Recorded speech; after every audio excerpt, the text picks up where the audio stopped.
Hello friends, profit plans for you channel में आपका स्वागत है। पीपीएफ स्कीम में 1 अप्रैल 2020 में जो नए चेंजेस किए गए हैं उनकी कंप्लीट जानकारी इस वीडियो में बताई गई है। पीपीएफ क्या है, इसकी कंप्लीट जानकारी अगर आप जानना चाहते हैं तो हमारा पिछला वीडियो देख सकते हैं। इसका लिंक नीचे डिस्क्रिप्शन में दिया हुआ है। इस वीडियो में अप्रैल 2020 में गवर्नमेंट ऑफ इंडिया ने पीपीएफ स्कीम में कौन से बड़े बदलाव किए हैं वो बताए गए हैं। तो फ्रेंड्स, वीडियो को पूरा देखें। सबसे पहला चेंजेस जो पीपीएफ स्कीम में 2020 में किया गया है वह है पीपीएफ के रेट ऑफ इंटरेस्ट पर।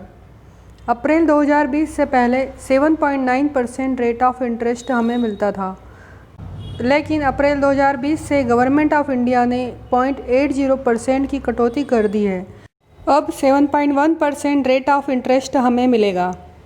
अगर आपका पीपीएफ अकाउंट अप्रैल 2020 से पहले का है तो 1 अप्रैल 2020 से आपको 7.1% इंटरेस्ट रेट मिलेगा, यानी पूरा 0.80% कम।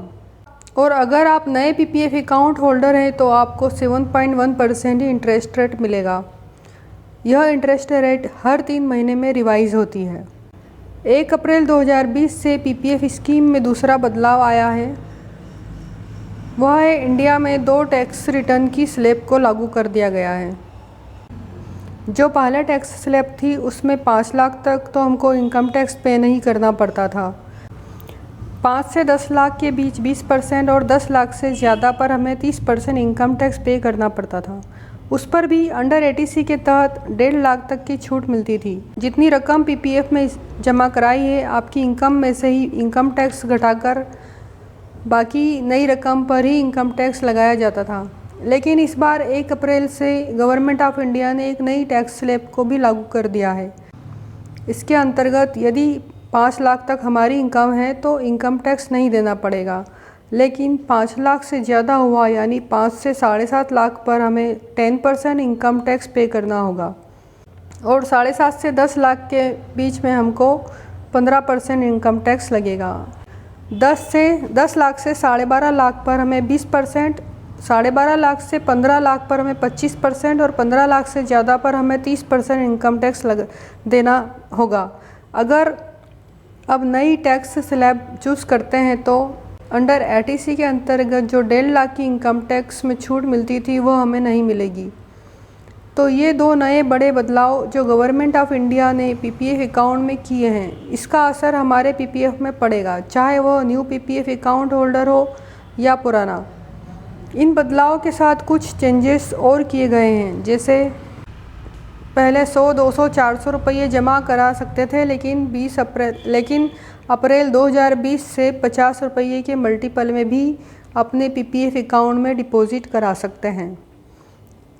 दूसरा, पहले आप साल भर में केवल 12 बार ही जमा कर सकते थे, अब इसकी कोई लिमिट नहीं है, चाहे तो रोज़ भी पीपीएफ में जमा कर सकते हैं, लेकिन साल भर में मैक्सिमम अमाउंट 1.5 लाख तक ही जमा कर सकते हैं, और मिनिमम 500 रुपये पर फाइनेंशियल जमा कर सकते हैं।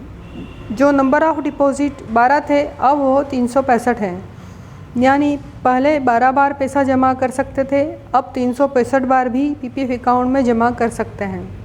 पीपीएफ अकाउंट का मैक्सिमम टेन्योर 25 साल था, लेकिन अब 15 साल पूरे होने के बाद भी जितनी बार चाहें अकाउंट को एक्सटेंड कर सकते हैं, लेकिन 5-5 साल करके।